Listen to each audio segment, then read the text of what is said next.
Hello, ladies and gentlemen. My name is Victor Yampolsky.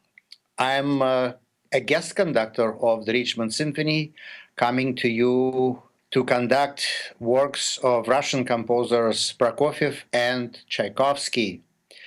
I grew up in Russia and studied conducting in St. Petersburg, in the same conservatory where both Tchaikovsky and Prokofiev received their music education.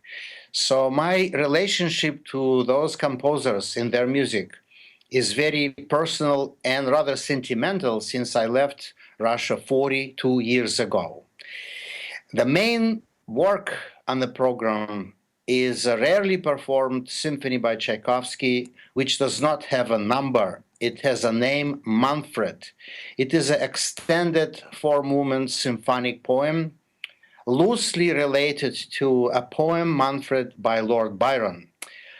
But upon more deeper investigation, anybody could understand that it is more about Tchaikovsky himself and his own personal struggles in life and existence.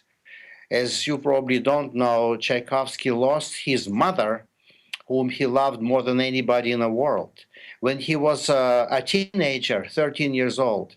And he never recovered from this loss. So he was very sentimental, melancholic, and nervous kid. This, as I mentioned to you, is a symphonic poem in four parts. The first part is devoted to Manfred's travels through mountains, seeking the truth of his existence, his suffering, his losses of his beloved Astarta. It is music of immense intensity and power, with the most beautiful melodies and gigantic tone of the orchestra. Anyway, it is really stunning movement. The second movement is we call scherzo, which is a joke, but it is a light intermezzo devoted to sounds of fountains, like a water music, really, and dance of fairies. In the middle of that movement, you will hear a melody which has nothing to do with Scotland, nothing to do with Italy or Greece. It is a perfectly Russian tune. And that was one of the stamp marks of Tchaikovsky. He could write music about anything in the world, but turn out to be another beautiful Russian music piece. The third movement is closer to the French composer Hector Berlioz and his symphonic poem Harold in Italy, which was also in four movements. And it is devoted to a picture of life of mountaineers, people who lived in mountains, just peasants, their simple life. I guess in his travels, Manfred visited that village and had an interaction with the people there. But again, what is so typical of Tchaikovsky is to bring the music from first movement and the motives of his despair again, which actually unite all the movements in a very wholesome tone poem together. Anyway, and the last movement of this piece is a bacchanal, which is also quite similar to an idea taken from Harold in Italy by Hector Berlioz.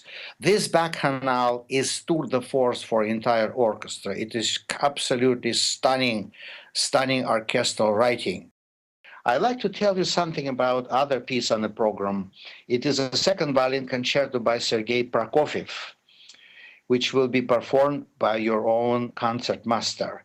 It is another well-beloved piece of the violin repertoire. It is very close to me as well because I grew up in Moscow as a violinist and studied for many years violin, practicing many hours, looking at other kids having great social time outside in the streets. I was confined to playing scales.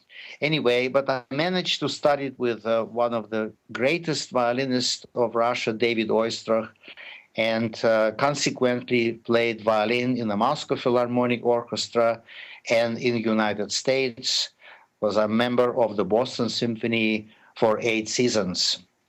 Anyway, I think it would be better for us to close our conversation and concentrate on music. Want to see you all in the hall. Enjoy.